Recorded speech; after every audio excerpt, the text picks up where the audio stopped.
अस्सलामुअलैकुम, मैं हूं रेहान तारिक और आप देख रहे हैं दास्ताक। इमरान खान की खुद मुख्तारी और अक्ले कुल होने का ये हाल है कि किसी से भी मुशावरत करने को अपनी तौहीन ख्याल करते हैं। उनकी सियासी बसीरत का ये आलम है कि सबके मना करने के बावजूद पंजाब और केपी के असम्बलियों को तहलील कर दी और कहा गया कि ये कप्तान का मास्टर स्ट्रोक यानी सेक्सर है। लेकिन कप्तान के दीगर इंतशार फैलाने वाले इकदामात की तरह कप्तान का ये मास्टर स्ट्रोक भी बाउंड्री लाइन पर कैच हो गया है। इमरान खान दोनों असम्बलियों में इंतखाबात कराने के ख्वाह हैं, लेकिन हुकूमत उनके इस मुतालबे पर नो लिफ्ट का बोर्ड लगा चुकी है और इसके बावजूद बार बार कौमी और सूबाई असम्बली के इंतखाबात एक ही वक्त में कराने की प्लानिंग कर रही है। इमरान खान तोशाखाना, ममनुआ फंडिंग और टीरियन वाइट केस में बुरी तरह फंस चुके हैं और इन केसेस में उनकी नाहली नविश्ता दीवार महसूस हो रही है। इसलिए इमरान खान ने ज़िमनी इंतखाबात में हिस्सा ना लेने के लिए भी बड़ा यूटर्न लिया है, जिसका मकसद अपनी फौरी नाहली के असरात से बचना मालूम होता है। जैसे जैसे इमरान खान की नाहली का मंजर वाज़ेह होता जा रहा है, चेयरमैन तहरीक इंसाफ और उनकी जमात के बाकी रहनुमाओं की बौखलाहट में इजाफा होता चला जा रहा है। एक बार मुल्क टूटने की बातें की जा रही हैं और उसे इमरान खान की नाहली से जोड़ा जा रहा है। गुज़श्ता रोज़ ऐसी ही बातें पीटीआई रहनुमा आमिर डोगर ने हमारी चैनल के प्रोग्राम में की। आमिर डोगर ने इमरान खान को पॉप करार देते हुए कहा कि अगर इमरान खान को गिरफ्तार किया गया या नाहल किया गया तो मुल्क टूटने का खतरा है। इस तरह किसी भी लीडर को नाहल करना दुरुस्त नहीं है। सना बुच्चा साहबा से बात करते हुए आमिर डोगर ने क्या कहा, जरा उसकी एक झलक आपके सामने रखते हैं। जनाब, अगले 4 हफ्ते पाकिस्तान की तारीख में स्पेशली फरवरी बड़ा अहम है। अच्छा, इन्होंने पूरी तरह सोच लिया, जिस बेंच का हाईकोर्ट का हवाला दे रहे थे कि इन्होंने खान साहब को हर सूरत में डिस्क्वालीफाई करना है। अच्छा, डिस्क्वालीफाई करके क्या होगा, ये मुल्क टूटेगा, मुल्क में इंतशार फैलेगा, मुल्क में और ज्यादा पोलराइजेशन फैलेगी, ज्यादा सियासी अदम इस्तेहकाम होगा। यानी कि इमरान खान को डिस्क्वालीफाई करना कितना बड़ा मजाक होगा इस कौम से कि जो आज इस कौम का सबसे पॉपुलर लीडर है। पाकिस्तान की तारीख का एक ही बात है, अगर आप जमहूरियत की बात करते हैं, अवाम में जाएं, अवाम की राय लें, इलेक्शन कराएं और अवाम जिसको मुंतखब करे उसको हुकूमत है, ताकि मुल्क ट्रैक पे आए। आमिर डोगर चेयरमैन तहरीक इंसाफ की मोहब्बत में बयान देते हुए शायद ये भूल बैठे कि इमरान खान के साथ जो हो रहा है वो मकाफात अमल है। 2017 में यही इमरान खान जो नवाज शरीफ के खिलाफ नाअहली केस में पिटिशनर थे, यही इमरान खान 2014 में अपनी आसमान को छूती रौनक में कहते थे कि असम्बलियां और उनमें बैठे नुमाइंदगान जाली हैं, उनको गिरेबानों से पकड़कर घसीटना चाहिए और कौमी असम्बली से बाहर निकालना चाहिए। 2018 के इलेक्शन में किस तरह पसे पर्दा तहरीक इंसाफ की हिमायत की गई, उस वक्त के सबसे ज्यादा मकबूल लीडर को नाअहल किया गया, तहरीक इंसाफ की हुकूमत बनवाने के लिए किस तरह उनकी पार्टी को तोड़ने और बाद में इंतखाबात में आरटीएस बिठाया गया, ये सब अब ढकी छुपी बातें नहीं है। इंतकामी लिहाज से पीटीआई बदतरीन था। बदतरीन इंतकामी कार्रवाइयों के बाद भी ना तो किसी रहनुमा ने मुल्क टूटने की बात की और ना ही मुल्की मामलात में रोड़े अटकाए। इसके बरक्स अब जब इमरान खान अपने ही खोदे गड़े में गिर चुके हैं तो वो ये बयानात बना रहे हैं, ये बयानियां दे रहे हैं कि उनको माइनस करने और नवाज शरीफ को लाने की मनसूबाबंदी की जा रही है। पूरी एक कोशिश हो रही है कि उसको पाकिस्तान के अंदर अभी फिर कि इमरान खान को भी डिस्क्वालीफाई करो और फिर कहें जी अच्छा दोनों को हम इलेक्शन लड़ने की इजाजत दे देते हैं, यानी मुझे और उसको एक ही जगह पे खड़ा कर दिया। ये इमरान खान का माजी का बयान है। गुज़श्ता रोज़ सहाफ़ियों से गुफ्तगू करते हुए उन्होंने अपने इसी स्टेटमेंट की तौसीक की और यही कहा कि मुझे नाअहल करने के लिए नवाज शरीफ को वापस लाया जा रहा है ताकि मुझे नाअहल किया जाए, मेरा पता साफ किया जाए और उनके लिए ग्राउंड हमवार की जाए। नवाज शरीफ की नाअहली के बाद बहुत से सियासी रहनुमा और सहाफ़ियों ने इस अमल की मुखालिफत की, लेकिन तहरीक इंसाफ की जानिब से इन तमाम अफराद को तज़हीक का निशाना बनाया जाता रहा। लेकिन अब तहरीक इंसाफ को सियासत में ताहयात नाअहली बुरी लगना शुरू हो चुकी है। अब वो बार बार नवाज शरीफ को नाअहल करने के इक़दामात की भी मुखालिफत करते दिखाई दे रहे हैं। पीटीआई के वाइस चेयरमैन और साबिक जज शाह महमूद कुरैशी अब फरमाते हैं कि सियासत में कोई किसी को निकाल फेंकने से कामयाब नहीं होता। नवाज शरीफ के साथ जो भी कुछ हुआ वो गलत हुआ, गैर आईनी तरीके से किसी को हटाना गलत है। आज पाकिस्तान तहरीक इंसाफ के वाइस चेयरमैन शाह महमूद कुरैशी इस बात का एतराफ़ कर रहे हैं कि उस वक्त जो नवाज शरीफ के साथ हुआ वो जुल्म हुआ, किसी को इस तरह से नाअहल या सियासत से आउट नहीं किया जा सकता। आज इस बात का बरमला एतराफ़ किया जा रहा है, लेकिन इस बात का एतराफ़ नहीं किया जा रहा कि उस वक्त जिस तरह से पाकिस्तान तहरीक इंसाफ की हुकूमत बनाई गई, जिस तरह इमरान खान को वज़ीर आज़म बनाया गया, वो गलत था या दुरुस्त था। क्योंकि खुद पाकिस्तान तहरीक इंसाफ के लोग, आलिया हमजा साहिबा हमारे प्रोग्राम में एतराफ़ कर चुकी है कि 2018 में आरटीएस बिठाया गया और हमारी हुकूमत आरटीएस की पैदावार थी, हमें बैसाखियाँ दी गई और हमें जिस तरह से इक़्तिदार में लाया गया वो दुरुस्त अमर नहीं था। तो क्या इस बात का एतराफ़ भी किया जाएगा कि नवाज शरीफ को किसी और को मैदान में लाना और अहल करना, क्या ये जायज़ अमल था? इमरान खान अपनी नाअहली के डर से अब हर दरवाजे पर दस्तक दे रहे हैं, लेकिन किसी भी जगह से उन्हें कोई मस्बत जवाब नहीं मिल रहा है। जिन पर तकिया किए हुए थे उन्होंने भी बहुत पहले ही अपने आप को सियासत से अलग कर लिया है। इस बात का इंकिशाफ साबिक पीटीआई रहनुमा फैसल वाडा ने गुज़श्ता रोज़ एक निजी टीवी के प्रोग्राम में किया।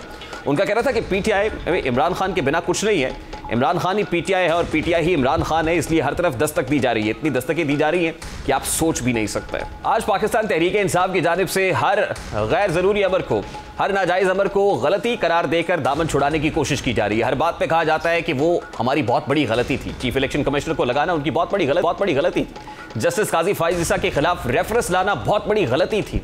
उस वक्त जो कुछ हुआ वो गलती दर गलती थी। चेयरमैन नैब जिस तरह से काम करते रहे, नैब में जो कुछ हुआ वो बहुत बड़ी गलती थी। जस्टिस काजी फाइज ईसा रेफरेंस की बात हुई, प्रेसिडेंट आरिफ अलवी की तरफ से भेजा गया, प्रेसिडेंट आरिफ अलवी खुद भी इस बात का बरमला एतराफ़ कर चुके हैं कि बहुत बड़ी गलती। इमरान खान अपनी गलतियों का आज जिस तरह से एतराफ़ कर रहे हैं, हो सकता है कि आने वाले दिनों में वो इस बात का बरमला एतराफ़ करने लगे। ऑल्दो वो अपनी पार्टी के वर्कर्स के दरमियान बैठकर तो सोचते होंगे कि सूबाई असम्बलियाँ डिसॉल्व करना भी उनकी बहुत बड़ी गलती थी, लेकिन हो सकता है कि बरमला आने वाले दिनों में ये बताया जाए कि ये अपने पाँव पर कुल्हाड़ी मारने के मुतरादिफ था। साथ ही आज पाकिस्तान तहरीक इंसाफ को इस गलती का भी इदराक हो रहा है कि नवाज शरीफ को उस वक्त नाअहल करना, नवाज शरीफ को सियासत से आउट करना, नवाज शरीफ के साथ जो कुछ हुआ और जितनी बदतरीन पॉलिटिकल विक्टिमाइजेशन का निशाना नवाज शरीफ और उसकी पार्टी को बनाया गया, ये भी उनकी बहुत बड़ी गलती थी। आज वो लोग जो अपने आप को एंटी इस्टेब्लिशमेंट करार दे रहे हैं और एंटी इस्टेब्लिशमेंट होने का दावा कर रहे हैं, उस वक्त कितने प्रो इस्टेब्लिशमेंट थे और आज वो कितने प्रो इस्टेब्लिशमेंट है अंदर से, और बज़ाहिर वो एंटी इस्टेब्लिशमेंट नैरेटिव बनाने की कोशिश कर रहे हैं।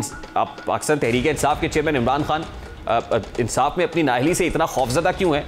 क्या वो अपनी सियासत बचाने के लिए मुल्क की सालमियत को भी दाव पर लगाने को तैयार है? आज जब कोई निकलने का रास्ता दिखाई नहीं दे रहा, लगता ये है कि वो एक बंद गली में आ चुके हैं जहां से निकलने का कोई मुमकिन रास्ता नहीं, क्योंकि जितने ज़्यादा रास्ते थे, जो ऑप्शंस मौजूद थे, उन सबको कैपिटलाइज कर लिया गया है, वो सब एग्जॉस्ट हो चुके हैं।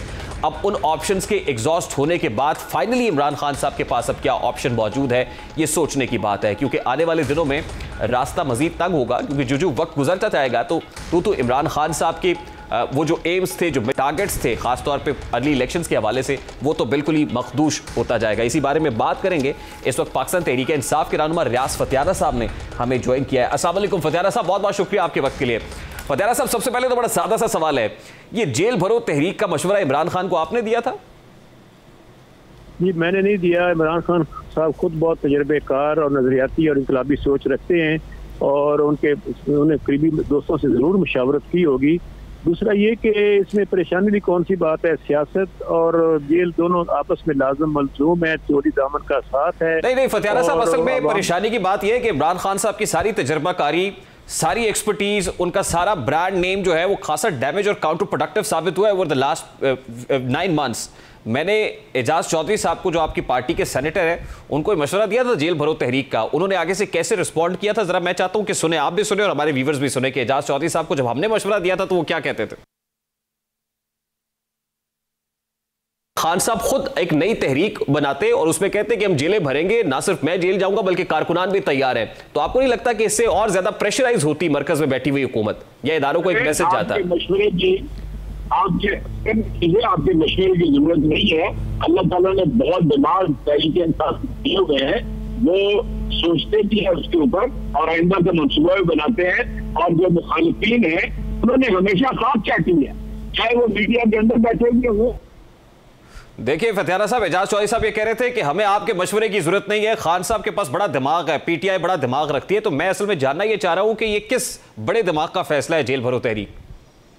जी, मैंने अर्ज किया ना कि खान साहब मुशावरत करते रहते हैं और वो मुख्तलिफ लोगों से करते हैं, हर तबका जिंदगी से करते हैं, तो मखसूस वो जरूरी सिर्फ सियासतदान ही हो, और वो इंफॉर्मेशन लेते रहते हैं और फैसला भी एनालिसिस करते हैं, बाद में फैसला करते हैं। अब देखा क्योंकि जितने भी फैसले हैं उससे पाकिस्तान तहरीक इंसाफ और इमरान खान का ग्राफ ऊपर गया है। नहीं, अनफॉर्चुनेटली उनके जितने भी फैसले हैं गुज़श्ता 9 महीने के अंदर उससे ग्राफ नीचे गया और काउंटर प्रोडक्टिव साबित हुए। उससे पता चला कि इमरान खान एक पॉपुलिस्ट है, स्ट्रेटेजिस्ट कोई नहीं है, हिकमत अमली मुरतब नहीं कर सकते, पॉपुलिस्ट जरूर है।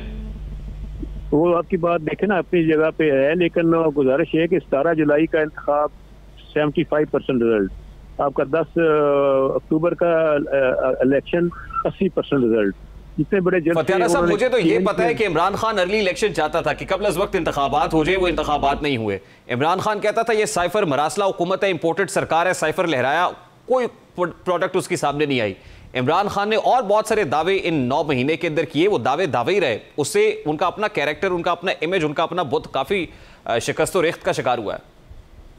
देखें, जिन लोगों ने इनको फारिग किया था इमरान खान साहब को जाली अदम एतमाद के जरिए उनके ज़हन में तो यही था ना कि जैसे माजी में होता है, जिस वज़ीर-ए-आज़म को घर भेजते हैं वो फारिग ज़ीरो हो जाता है, लेकिन खान साहब ज़ीरो होने की बजाय हीरो बन गए और सबके अंदाजे गलत साबित हो गए। तमाम जो बड़े बड़े माशाल्लाह कारीगर लोग थे और आपने देखा कि साहब ये कैसा हीरो है जो ज़मान पार के घर में छुपा बैठा है, ये कैसा हीरो है? इमरान खान जो कहता था मैं सड़कों पे आऊंगा तो खतरनाक हो जाऊंगा, आज खुद ही कहता है कि मैं बाहर आऊंगा तो मेरे लिए बहुत बड़ा खतरा है। देखें, आपने देखा कितनी रैलीज, कितने लॉन्ग मार्च उन्होंने किए हैं, कामयाबी के साथ किए हैं, हजारों लोग उनके साथ पैदल चल रहे थे। अगर उनको फायर करके टांगों को जख्मी ना किया होता तो आज वो फिर सड़कों पर आ रहे होते। डॉक्टरों ने कहा है कुछ अर्सा उनको रेस्ट करने का और उनके पता है टांग पे 4 उनके गोलियां लगी और अल्लाह ने उनको जिंदगी दी और वो डरने वाले तो है ही नहीं, ना उनका मुल्क से बाहर के। बट फतियाना साहब, जब आप जैसा सीजन्ड पॉलिटिशियन इमरान खान का लार्जर देन लाइफ इमेज बनाता है ना, तो मुझे बड़ा दुख होता है। मतलब इतना लार्जर देन लाइफ इमेज है कि आपके कुछ लोग ये कह रहे हैं कि इमरान खान अगर नाहल हो गया तो मुल्क टूट जाएगा। मतलब इमरान खान इंपॉर्टेंट है या मुल्क इंपॉर्टेंट है? देखें, पहली बात यह है कि जिनको नाहल होना चाहिए उनको तो हुकूमत दे दी और जिनको आप नाहल करना चाहते हैं वो हुकूमत के काबिल है। आवाम के दिलों की धड़कन कौन है? आप एक रेफरेंडम करवा लें, इससे अंदाजा हो जाएगा। आपने उनको नाअहल किया था तो हुकूमत में आए थे। 2017 में क्या हुआ था और आपको हुकूमत कैसे मिली थी, मेरा ख्याल आपसे बेहतर कोई नहीं बता सकता। नहीं, ऐसी कोई बात नहीं है। अवाम में अगर हमने धांधली करना होती तो फिर 2 था अक्सरियत हमारी होती। हम तो बैसाखियों और मैं स्टेटेड पोजीशन है आपके अपने लोगों का मैं चलवा सकता हूं। मेरे प्रोग्राम में आलिया हमजा ने कहा था कि हमें जिस तरह हुकूमत दिलाई गई आरटीएस बैठा के, वो भी उनकी स्टेटेड पोजीशन है। अगर कहे तो मैं वो भी चला देता हूं। नहीं, वो उनकी सोच होगी जो मैं समझता हूँ। अगर मैं सियासी आदमी हूँ, अगर धांधली होती है तो फिर 2 थाई अक्सरियत जैसे पिछले दौर में बाकी सियासी जमातें करती रही हैं, फिर हमें जरूरत ना होती इत्तेहादी जमातों की और रेगुलर पूरी खुद मुख्तार इंडिपेंडेंट हुकूमत होती। हम तो 2 थाई क्या सिंपल मेजोरिटी भी नहीं अख्तियार कर सके, ले सके कौमी असम्बली। फतियाना साहब, मुझे बताएं कि इमरान खान इंपॉर्टेंट है या मुल्क इंपॉर्टेंट है? मतलब जब ये कहते हैं कि इमरान खान नाहल हुआ तो मुल्क टूट जाएगा, ये कैसा स्टेटमेंट है सर? क्या आप इसके पीछे खड़े होते हैं? जी, मुल्क और इमरान खान दोनों एक चोली लाज़म मलजूम है एक दूसरे के लिए। नहीं, मुझे तो देखिए, जुल्फ़िकार अली भुट्टो जैसा लीडर, उसको फांसी हो गई तो मुल्क नहीं टूटा। मोहतरमा बेनज़ीर शहीद, उनको गोली लगी, जाने फानी से कूच करके इतनी बड़ी लीडर, मुल्क नहीं टूटा। और बहुत सारी चीजें होगी। मुल्क बाकी रहने के लिए बना है, टूटने के लिए तो नहीं बना कि इमरान खान नाहल हो जाएगा तो खुदा न खास्ता मुल्क टुकड़ों में बढ़ जाएगा, तकसीम हो जाएगा। आज भी लोग उनकी शहादतों को बुरा समझते हैं, वो बेनज़ीर साहबा की हो या जुल्फ़िकार अली भुट्टो साहब की हो या क़ायद-ए-आज़म की मशकूक वफात हो, किसी ने उसको सपोर्ट नहीं किया। मेरा ख्याल है कि उनकी वजह से वो एक लेजेंड पर्सनैलिटीज हुए हैं हिस्ट्री में, उनका नाम हमेशा रहेगा। इसलिए ये नहीं कहना चाहिए इतने बड़े इंसिडेंट्स के बाद मुल्क टूटा खुदा न खास्ता, ये मुल्क को कोई नुकसान पहुंचा?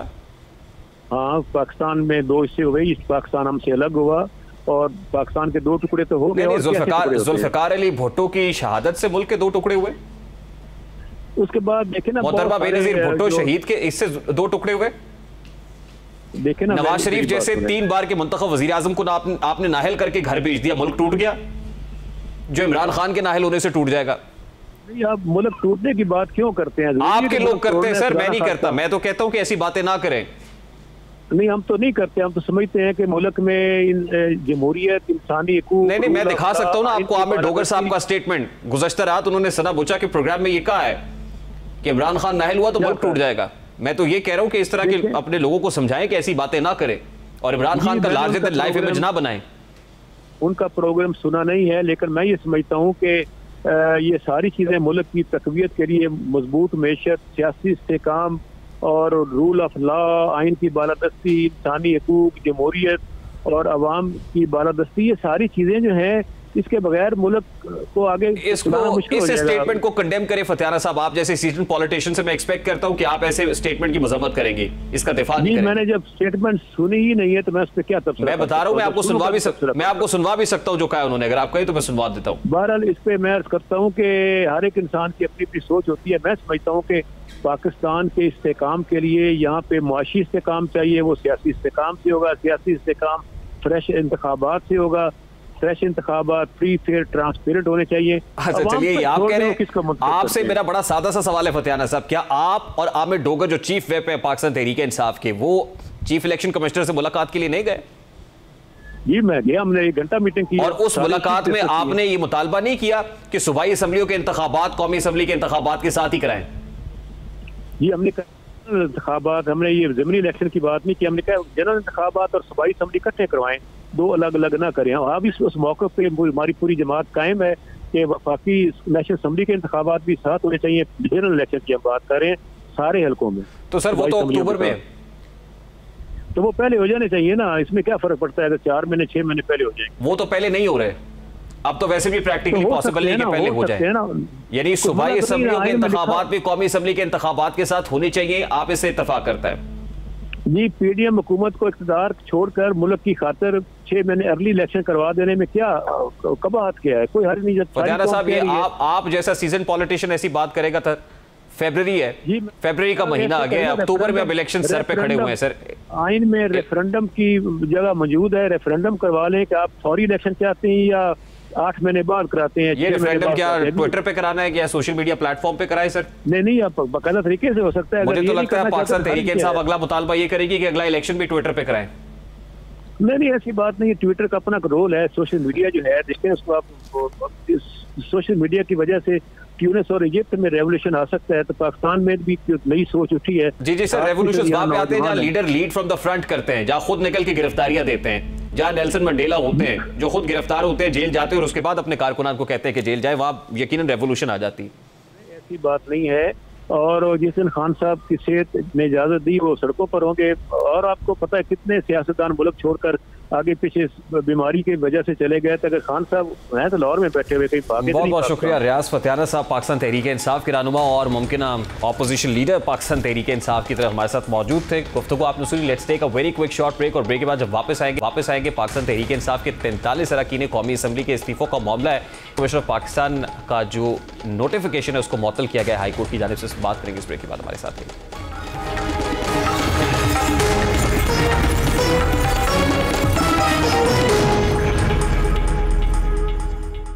Welcome back. गुज़श्ता साल अप्रैल में हुकूमत खत्म होने के बाद से इमरान खान की जानिब से हर रोज एक नया मुतालबा सामने आया, चाहे वो साइफर की तहकीकात हो, इदारों से मुदाखलत की दरखास्त हो, अपने पसंदीदा आर्मी चीफ लगाने की जिद हो, या कबल अज़ वक्त इंतखाबात हो। खान साहब के मुतालबात की एक लंबी फहरिस्त है और इन मुतालबात की फहरिस्त में आईनी कुछ नहीं है। इन मुतालबात का ताल्लुक पाकिस्तान की आवाम से नहीं है। इन मुतालबात में अवामी रिलीफ के लिए कोई मुतालबा नहीं है। इन मुतालबात में खान साहब के ऊपर लगे करप्शन, मनी लॉन्ड्रिंग, तोशाखाना जैसे केसेस खत्म करना और दोबारा उन्हें ऐवान इक़्तिदार में लाना है। अपने मुतालबात मनवाने के लिए खान साहब ने हर हरबा आजमा कर देखा। चीफ जस्टिस को खतूत लिखे, IMF को खत लिखा, जलसे किए, धरने दिए, इदारों को धमकियां दी, अपनी सूबाई असम्बलियां तोड़ दी, लेकिन हासिल वसूल कुछ नहीं, खाया पिया कुछ नहीं, गिलास थोड़ा बाहर आने। और इसी फ्रस्ट्रेशन में अब उन्होंने अपने कारकुनान को जेल में डलवाने का नया मुतालबा कर दिया। लाहौर हाई कोर्ट ने पाकिस्तान तहरीक इंसाफ यानी PTI के 43 अरकान कौमी असम्बली MNAs को डी नोटिफाई करने के इलेक्शन कमीशन के हुक्म को मुअत्तल किया। तहरीक इंसाफ के लिए ये एक बहुत बड़ा रिलीफ है, क्योंकि गुज़श्ता 10 माह से तहरीक इंसाफ कौमी असम्बली से इस्तीफे देने के लिए बज़िद थी। इस सियासी जोश में खान साहब ने अपनी सूबाई असम्बलियां भी तोड़ दी, मगर सब कुछ गंवाने के बाद जब होश आया, जब देखा कि तुरब का पत्ता अपने खिलाफ ही चल गया है, तो तब तहरीक इंसाफ ने असम्बली में जाने की ठानी। लेकिन स्पीकर असम्बली ने तहरीक इंसाफ के तमाम 123 मेंबरान के इस्तीफे मंजूर किए, जिसके खिलाफ तहरीक इंसाफ ने अदालत से रुजू किया। आज इस मरहले में मंजूर होने वाले 43 इस्तीफों को अदालत ने डी नोटिफाई कर दिया, यानी जो D notification election commission of Pakistan के इस फैसले को कलअदम करार दिया गया है। अब साथ ही तहरीक इंसाफ की जानिब से मुतालबा सामने आया कि स्पीकर असम्बली ऑपोजिशन लीडर राजा रियाज को हटाकर हमारा ऑपोजिशन लीडर बनाया जाए। इस बारे में आज फवाद चौधरी साहब की जानिब से एक ट्वीट कर स्पीकर असम्बली को पैगाम भिजवाया गया है। इसी बात पर तहरीक इंसाफ की मुमकिन ऑपोजिशन लीडर रियाज फतियाना ने भी इंदिया दिया है। सर क्या जो इजलास हो रहा है उसके हवाले से बताइएगा सर, आप जा रहे हैं सर? जी अगर मैं आज नकल मिल जाती है, मुसद्दका नकल फैसले की, हम जाने की पोजीशन में होंगे। अब ज़ाहिर तहरीक इंसाफ का ये मुतालबा आईनी है, मगर तहरीक इंसाफ हर मुतालबा गैर आईनी तरीके से करने की आदी है। सवाल ये है कि अगर इस्तीफे देना आपका आईनी हक है तो इस्तीफे मंजूर करना भी स्पीकर का आईनी हक था। अब असम्बली में वापस जाना आपका आईनी हक है तो स्पीकर भी आईनी हक रखते हैं कि वो आपकी 10 माह तवील हाजिरी का हिसाब मांगे, आपके 10 माह की बगैर किसी हाजिरी के तनख्वाह का हिसाब मांग सके। एक वक्त था जब आप इस्तीफे देने को अपनी कामयाबी समझ रहे थे और इस्तीफे मंजूर करवाने के लिए आला अदलिया से रुजू कर रहे थे। स्पीकर साहब कहाँ हैं? मेंबर्स आपकी तलाश में हैं, हमें बुलाते थे, हम आपको आज सदा दे रहे हैं, आइए इस्तीफा कबूल कीजिए। यहाँ हाजिर हुए हैं स्पीकर साहब के पास, हमारे तमाम जो मेंबरान हैं इनके इस्तीफे मंजूर होने चाहिए। उन्हें चाहिए कि फराख दिली से यहाँ बैठे और जो मेंबर इस्तीफा देने आए उनके इस्तीफे कबूल करें। तो हम इस्तीफा दे चुके हैं और हम यही कहते हैं कि इस्तीफा अगर आज मंजूर नहीं करते, हमने कल फिर आना है, परसों फिर आना है, जब तक हमारे इस्तीफे मंजूर नहीं होते। फिर 10 माह बाद हमने देखा कि तहरीक इंसाफ यू टर्न लेते हुए उसी अदालत से इस्तीफे मंजूर न करने की दरखास्त कर रही थी। जब हमने असेंबली की जानिब बढ़ने की बात की तो पिक एंड चूज किया गया, 70 इस्तीफे मंजूर कर दिए गए। 45 अरकान असेंबली आज भी मेरे साथ मौजूद हैं। असेंबली में गए, दरवाजे हम पर बंद कर दिए गए। असेंबली की 4 दिन के लिए छुट्टी कर दी गई। स्पीकर के ऑफिस के बाद घर गए, दरवाजे तो क्या उन्होंने जो मिनिस्टर कॉलोनी है उसी को बंद कर दिया। वहाँ भी हमने अपना एहतजाज रिकॉर्ड करवाया। 1 कुछ मिनट पे हम उठे हैं वहाँ से। उस वक्त तक स्पीकर कौमी असम्बली की तरफ से कोई नोटिफिकेशन, कोई एडवाइस इलेक्शन कमीशन को उनके बारे में मौसूल नहीं हुई। पाकिस्तान तहरीक इंसाफ के चीफ व्हिप आमिर डोगर को आपने सुना, और वहाँ पर जो तोड़ फोड़ हुई उस वक्त उसी मुकदमे में आमिर डोगर को गिरफ्तार भी किया गया। हैरत है, आज अदलिया ने आपके इस्तीफे मंजूर करने के फैसले के खिलाफ फैसला दिया, लेकिन तहरीक इंसाफ इसे अपनी फतह करार दे रही है। कौमी असम्बली के 33 हल्कों में यू टर्न लेने के बाद अब तहरीक इंसाफ के रहनुमा शर्मिंदा होने की बजाय पूरे जोशो जज्बे से अपने कागजात नामजदगी जमा करा रहे हैं। लेकिन ये वहाँ भी धक्केशाही से बाज आते दिखाई नहीं देते। आज भी इलेक्शन कमीशन ऑफिस मुल्तान में कागजात नामजदगी जमा करवाने आए रहनुमाओं और कारकुनान ने बदमज़गी फैलाई। मुल्तान में आज कागजात नामजदगी जमा कराने के दौरान मुस्लिम लीग नून और तहरीक इंसाफ के कारकुनान में झगड़ा हुआ, जिसके बाद इलेक्शन कमीशन का ऑफिस मैदान जंग बन गया। पुलिस ने हंगामा आराई के इल्जाम में पीटीआई रहनुमा आमिर डोगर के डेरे पर छापा मारकर 10 कारकुनान को हिरासत में लिया। तो पीटीआई रहनुमा आमिर डोगर ने भी कारकुनान के हमरा गिरफ्तारी देने पर इसरार किया और कहा कि कारकुनान को हिरासत में लिया है तो मैं भी आपके साथ चलूंगा, जिसके बाद उन्हें भी गिरफ्तार कर लिया गया। सवाल यह है कि अगर आपके एमएनएस असेंबली जाएंगे तो जेल कौन जाएगा? सवाल तो यह भी है कि तहरीक इंसाफ की असेंबली में वापसी से जमहूरियत को फायदा होगा या मजीद इंतशार बढ़ेगा, और ऐसी सूरत में हुकूमत का रद्द-ए-अमल क्या होगा? दूसरी जानिब सूबाई असेंबलियों के इंतखाबात भी महाजराई का शिकार है। तहरीक इंसाफ इसके लिए अदालत के दरवाजे पर दस्तक दे रही है। तो सदर मुमलिकत भी इलेक्शन कमीशन को खत लेकर आईनी जिम्मेदारियां पूरी करने की हिदायत दे रहे हैं, लेकिन हालात इस बरक्स हैं। इलेक्शन कमीशन सूबाई इंतखाबात की तारीख देने में मखमसे का शिकार है, क्योंकि दोनों सूबों की इंतजामिया और सिक्योरिटी इदारे नफरी की कमी, दहशतगर्दी और वसाइल का रोना रो रहे हैं। कल इलेक्शन कमीशन के इजलास में IG KPK ने नफरी की कमी का इजहार किया, तो आज के इजलास में IG पंजाब ने भी यही मौक़िफ़ दोहराया और इलेक्शन कमीशन के मेंबरान को बताया कि पुरअमन इंतखाबात के लिए इलेक्शन कमीशन की ज़रूरत के मुताबिक तकरीबन 41,000 जो है वो से ज़ायद एहलकार मौजूद है, नफरी दरकार है। लेकिन इसके बरक्स पंजाब पुलिस के पास सिर्फ 1,15,000 है। 1,42,000 की बात करें तो 1,15,000 है, और पंजाब पुलिस को तकरीबन 3 लाख मजीद फोर्स की ज़रूरत है। इंतखाबात में दहशतगर्दी का इम्कान भी रद्द नहीं किया जा सकता, क्योंकि भक्कर, मियाँ वाली और डेरा गाजी खान में मुख्तलिफ दहशतगर्द ग्रुप्स मौजूद हैं। माफ़ कीजिएगा, 30,000 की बात कर रहे हैं। वो गुज़श्ता रोज़ 57,000 IG KPK की तरफ से मुतालबा किया गया कि 57,000 की कमी है, पंजाब में 30,000 का बताया जा रहा है। ग्रुप्स कहते हैं कि बाकायदा 20 से 30 अफराद पर मुश्तमिल होते हैं, तश्कील दिए जाते हैं, जो अफगानिस्तान से आते हैं और दहशतगर्दी करते हैं। IG पंजाब ने चीफ इलेक्शन कमिश्नर को यह भी बताया कि पंजाब में तकरीबन तमाम अजला में दहशतगर्दी के वाक़यात पर एजेंसी रिपोर्ट्स हैं। हॉटस्पॉट अजला में लाहौर, शेखुपुरा, साहिवाल, गुजरावाला, रावलपिंडी, मुल्तान, बहावलपुर और डेरा गाजी खान सर फहरिस्त है। दूसरी जानिब खान पीसी में शिरकत करने का इंदिया भी दिया है। ख्वाजा आसिफ ने एक ट्वीट करके इसे मिनते तरले का नाम दिया है। मगर सवाल यह है कि मुल्क की सियासी और सिक्योरिटी सूरत हाल ख़राब है, ऐसे में क्या खान साहब को नए मुतालबात की फहरिस्त लेकर APC में शिरकत करेंगे? क्या APC को भी किसी मुतालबे के साथ मशरूत करार देंगे? ऐसे बहुत सारे सवाल आते हैं। लेकिन अभी वापस कौमी असम्बली में जाने वाला मामला किस हद तक स्मूथ दिखाई दे रहा है, बात करेंगे। इस वक्त साबिक secretary election commissioner of Pakistan Kunwar Dilshad Sahab ने हमें ज्वाइन किया है। अस्सलाम वालेकुम कुंवर दिलशाद साहब, बहुत बहुत शुक्रिया आपके वक्त के लिए। 43 अरकान कौमी असम्बली के इस्तीफों का नोटिफिकेशन आज हाई कोर्ट की जानिब से कलअदम करार दिया गया है। तो अब समझा जाए, खासतौर पर क्योंकि स्पीकर की रूलिंग थी और स्पीकर की रूलिंग के बारे में ख्याल किया जाता है कि उसे कोर्ट ऑफ लॉ में चैलेंज नहीं किया जा सकता, उन्हें इस्तिस्ना हासिल है। यहाँ पर चैलेंज भी हुई है और फैसला भी आ गया। इस फैसले को किस तरह से देखते हैं आप? नहीं जनाब, सबसे बड़ी अहम बात ये सुप्रीम कोर्ट ऑफ पाकिस्तान की रूल है कि जनाब स्पीकर कौमी असम्बली की रूलिंग को किसी अदालत में चैलेंज नहीं किया जा सकता। स्पीकर कौमी असम्बली एक आईनी इदारे के सरबराह हैं और उनको आइन की आर्टिकल 64 के तहत जब उन्होंने इस्तीफे कबूल कर लिए हैं और इसके बाद इलेक्शन कमीशन पाकिस्तान ने स्पीकर कौमी असम्बली की हदायत पर नोटिफाई कर दिया है, तो किसी अदालत में चैलेंज नहीं हो सकती। इसलिए इसका फौरी तौर पर हाल यही है कि लाहौर हाई कोर्ट के फैसले के खिलाफ सुप्रीम कोर्ट ऑफ पाकिस्तान से रूल किया जाए और सुप्रीम कोर्ट ऑफ पाकिस्तान जो है वो लाहौर हाई कोर्ट के फैसले को मेरा अपने नाक़िस राय के मुताबिक उसको वो कलअदम करार दे देगी। ये बड़ी इंपॉर्टेंट बात आप कर रहे हैं, लेकिन हाल ही में हमने 2 स्पीकर्स की रूलिंग को सुप्रीम कोर्ट ऑफ पाकिस्तान की जानिब से और फिर मुतल्लिका हाई कोर्ट्स की तरफ से सेट असाइड होते हुए देखा है। एक तो कासिम सूरी साहब की रूलिंग है और दूसरी दोस्त मजारी साहब की पंजाब असम्बली की रूलिंग है। तो आप कैसे देखते हैं? इसके बाद भी आप ये समझते हैं कि स्पीकर की रूलिंग जो है वो लामहदूद इख्तियारात के तहत होती है, जिसको किसी कोर्ट ऑफ लॉ में चैलेंज नहीं किया जा सकता? स्पीकर कौमी असम्बली के रूलिंग जो है वो आइन की आर्टिकल 66 के तहत मुकम्मल तौर पर उनके इख्तियारात हासिल होते हैं कि किसी अदालत में चैलेंज नहीं किए जा सकते। इसलिए मैं कह रहा हूँ कि अब अगर लाहौर हाई कोर्ट ने ये 43 मेंबरान कौमी असम्बली के जो है वो मुअत्तल किया है इलेक्शन कमीशन पाकिस्तान की डी नोटिफाई को, वो सुप्रीम कोर्ट ऑफ पाकिस्तान से रजू करना चाहिए।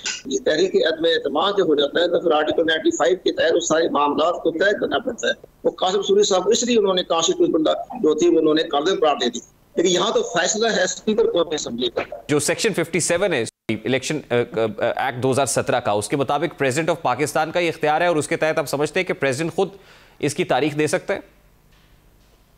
प्रेसिडेंट ऑफ पाकिस्तान को आर्टिकल 224 के तहत जो हवाला दिए हैं वो उसका बनता है जब कौमी असम्बली और चारों सूबाई असम्बली तहलील हो जाए उस वक्त प्रेसिडेंट ऑफ पाकिस्तान और चीफ इलेक्शन कमीशन की मशावरत से इलेक्शन की डेट मुकर्रर की जाती है। यहाँ सूबाई असम्बली तहलील हुई है और उसके बाद यहाँ पर गवर्नर का जो आर्टिकल 105 है उसके तहत गवर्नर की स्वाबी के ख्याल होते हैं कि वो इलेक्शन की डेट फिक्स करे, मुतय्यन करे। ये उसकी अपनी स्वाबी है। यहाँ प्रेसिडेंट साहब को इस मामले में मुदाखल करने का आईनी तौर पर कोई हक नहीं कहते, कोई मिजाज नहीं है। तो ये उनका जो खत लिखा है चीफ इलेक्शन कमीशन पाकिस्तान को, तो चीफ इलेक्शन कमीशन उसको वही जवाब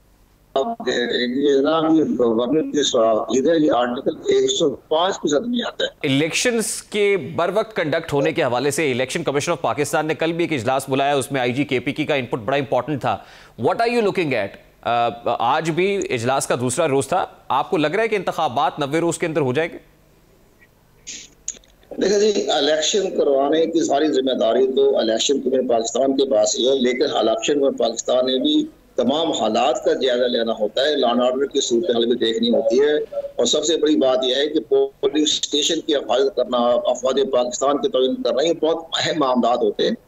लेकिन अगर 90 दिन में इंतखाबात ना भी हो तो ये आइन की खिलाफवर्जी नहीं है। वो इसलिए आर्टिकल 234 ये कहता है कि अगर कोई नागजीर हालात पैदा हो जाए, अमन अमान का मसला पैदा हो जाए, सलाब आ जाए, जल्ला आ जाए, तो फिर अगर वो आइन पर कोई पासदारी ना हो तो वो आइन की खिलाफ वर्जी नहीं है, तो उस पर आप कुछ अरसे के लिए मौखर किया जा सकता है। तो आर्टिकल 234 के तहत जो है ये बिल्कुल इलेक्शन कमीशन पाकिस्तान के पास इख्तियारात हैं।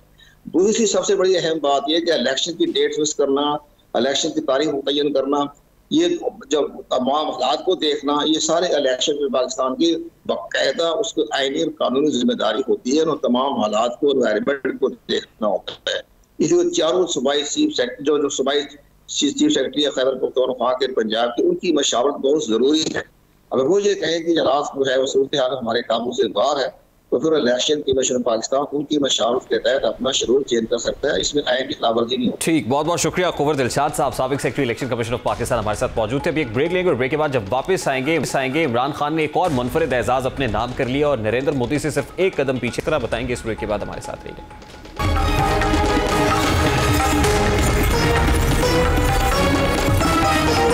Welcome back. इस बात में कोई शक नहीं है कि सोशल मीडिया को पीटीआई बहुत अच्छे तरीके से इस्तेमाल कर रही है। पीटीआई को इसी बुनियाद पर वो ये भी कहते हैं कि पाकिस्तान में अक्सरियत की हिमायत उसे हासिल है। सोशल मीडिया पर प्रोपेगेंडा की तशहीर एक आर्ट है और पीटीआई को इस आर्ट पर दस्तरस है। पीटीआई का प्रोपेगेंडा फैलाने के लिए लोगों को बाकायदा भर्ती किया जाता है और उनका काम ही प्रोपेगेंडा आगे बढ़ाना होता है। इस भेड़ चाल में वो भी शामिल हो जाते हैं जिन्हें मिलता कुछ नहीं है, लेकिन वो इसे जहाज समझकर ये काम करते हैं। लेकिन हकीकी और अमली सियासत सोशल मीडिया की मरहून मिन्नत नहीं है। सोशल मीडिया पर हिमायत और असल इंतखाबी मैदान में वोट बैंक, दोनों के दरमियान जमीन आसमान का फर्क है। इस वक्त तहरीक इंसाफ का बतौर जमात की हाल, इसकी हर मुहिम सोशल मीडिया पर कामयाबियां समेट रही है और ट्रेंड्स बना रही होती है। और यही हाल चेयरमैन तहरीक इंसाफ का है, जो अपने ऊपर कायम लातादाद केसेस में से किसी एक केस में भी अदालत में पेश नहीं होते। शुरू में तो वो कोई ना कोई उज़्र पेश कर राय फरार इख्तियार करते रहे, लेकिन अब उन्हें जख्मी हो जाने के बाद नया बहाना मिल गया है। उनकी टांग पर गोलियों के टुकड़े लगे, महीनों गुजर चुके हैं, लेकिन वो अब भी इन जख्मों को बुनियाद बनाकर किसी भी अदालत में पेश नहीं हो रहे। वो अदालती फोरम पर भी टेक्नोलॉजी का सहारा तलाश करते दिखाई देते हैं और वीडियो लिंक पर पेशियों की दरखास्त कर रहे हैं। ममनुआ फंडिंग केस में बैंकिंग कोर्ट ने इमरान खान की वीडियो लिंक पर हाजिरी की दरखास्त मुस्तरद कर दी थी और उन्हें ज़ाती हैसियत में 15 फरवरी को पेश होने का हुक्म दिया था, लेकिन आज उन्होंने बैंकिंग कोर्ट के इस हुक्मनामे को इस्लामाबाद हाई कोर्ट में चैलेंज कर दिया है। चेयरमैन पीटीआई ने अपनी दरखास्त में अदालत से इस्तदा की है कि बैंकिंग कोर्ट का 31 जनवरी का उबूरी हुक्मनामा कलअदम करार देते हुए सेहतियाब होने तक वीडियो लिंक पर अदालत हाजिरी की इजाजत दी जाए। जिस जमात का चेयरमैन खुद अमली मैदान की बजाय टेक्नोलॉजी के सहारे तलाश कर रहा हो, वहां उस जमात के कारकुनान से क्या उम्मीद रखी जा सकती है। तहरीक इंसाफ के कारकुन हर रहनुमा की गिरफ्तारी पर सोशल मीडिया पर बवाल मचा रहे होते हैं। हर गिरफ्तारी पर मुल्क टूटने तक की बात की जा रही होती है, लेकिन अगले ही दिन जब उस रहनुमा को अदालत में पेश किया जाता है तो चंद कारकुनान के अलावा कोई भी उस रहनुमा की हिमायत में सामने नहीं आता है। अलबत्ता अब शब रोज़ टीवी चैनल्स पर बैठकर उन रहनुमाओं की गिरफ्तारी की मजम्मत ज़रूर की जाती है। इसकी ताज़ा तरीन मिसाल शहबाज गिल की है, जो तहरीक इंसाफ के चेयरमैन इमरान खान और ख़ुद तहरीक इंसाफ की मोहब्बत में ऐसे बयानात दे बैठे कि उनकी पकड़ लाजमी हुई, और जब उन पर शिकंजा कसा गया तो शुरू में इक्का दुक्का पीटीआई अलावा कोई भी उनकी हिमायत में सामने नहीं आया, और बाद में इमरान खान समेत बाकी तमाम रहनुमाओं ने शहबाज गिल के बयानात से डिस्टेंस करने की कोशिश की। इसके बाद हालात इस नहज को पहुंच गए कि खुद शहबाज गिल ये कहने पर मजबूर हुए कि इमरान खान की हिदायत के बावजूद मकामी रहनुमा समात के मौके पर अदालत में उनके साथ नहीं आते। ऐसा लगता है जैसे ये मेरा कोई ज़ाती मुकदमा हो। इससे पहले उन्होंने ट्विटर पर यह भी गिला किया कि इस वाक़े के बाद जिस वाक़े में उनकी गिरफ्तारी हुई उसमें सबसे बड़ा नुकसान ये हुआ कि वो 3 दोस्तों के सिवा बाकी तमाम दोस्त उनके गायब हो गए। वो जिनसे एक दिन में कई बार बात करते थे, उनसे मुलाकात होती थी, उनसे महीनों बात नहीं होती। शहबाज गिल ने मीडिया तो ये भी कहा कि इस रवैये के मुस्तहिक नहीं थे वो जो उनके साथ रखा गया है। वो अमेरिका में 30 लाख तनख्वाह ले रहे थे, लेकिन इमरान खान की मोहब्बत में सब छोड़कर पाकिस्तान आए। मैंने अमेरिका में अपनी वो तनख्वाह जो आज शायद 60-70 लाख बनती होगी महाना, जब छोड़ के आया था तो 35-40 लाख बनती थी, जो एक मेरी तरह के मिडिल क्लास का ख्वाब हो सकता है। कहा जाता है जो आपके फार्म हाउस है आपका वो है। पार्टी के 5 सबसे आप ऑनेस्ट बंदे निकालेंगे तो मैं उन 5 में एक हूंगा, और अगर गलत कह रहा हूं तो कोई सामने आए और इल्जाम लगाए। पंजाब में 1 साल रहा हूं, फेडरल में मैं 3 साल रहा हूं, 2.5-3 साल। अब पाकिस्तान तहरीक इंसाफ का ये हाल एक तरह से सोशल मीडिया के उस खुमार ने भी किया है, जिस खुमार को लेकर पाकिस्तान तहरीक इंसाफ ये समझती है कि वो मुल्क में 2/3 अक्सरियत ले सकती है, क्लीन स्वीप कर सकती है। लेकिन प्रैक्टिकल पॉलिटिक्स शायद सोशल मीडिया से बाहर होती है। पाकिस्तान तहरीक इंसाफ का बस चले तो वो कहे कि अगले आम इंतखाबात सोशल मीडिया पर कराए, ट्विटर पर कराया जाए और वहीं पर वज़ीर आज़म भी मुंतखब हो जाए। पीटीआई सोशल मीडिया के हर सर्वे में मुल्क की सबसे बड़ी जमात साबित होती है और तकरीबन तमाम इलेक्शंस में ही असल नताइज से कबली जीत से हमकिनार होती है, लेकिन रिजल्ट कम व बेश उसके बरक्स ही मौसूल होते हैं। अब एक और सर्वे सामने आया जिसमें पता चला है कि अक़वाम आलम की सफ में सोशल मीडिया प्रोपेगेंडा और झूठ को प्रोपेगेट करने में, उसकी आउटरीच में नरेंद्र मोदी की भारतीय जनता पार्टी के बाद पाकिस्तान तहरीक इंसाफ दूसरे नंबर पर है। प्रोग्राम का वक्त अपने इख्तिताम को पहुंचा। आपसे मुलाकात होगी इंशाअल्लाह कल। अपना रखिए ख्याल। अल्लाह हाफ़िज़।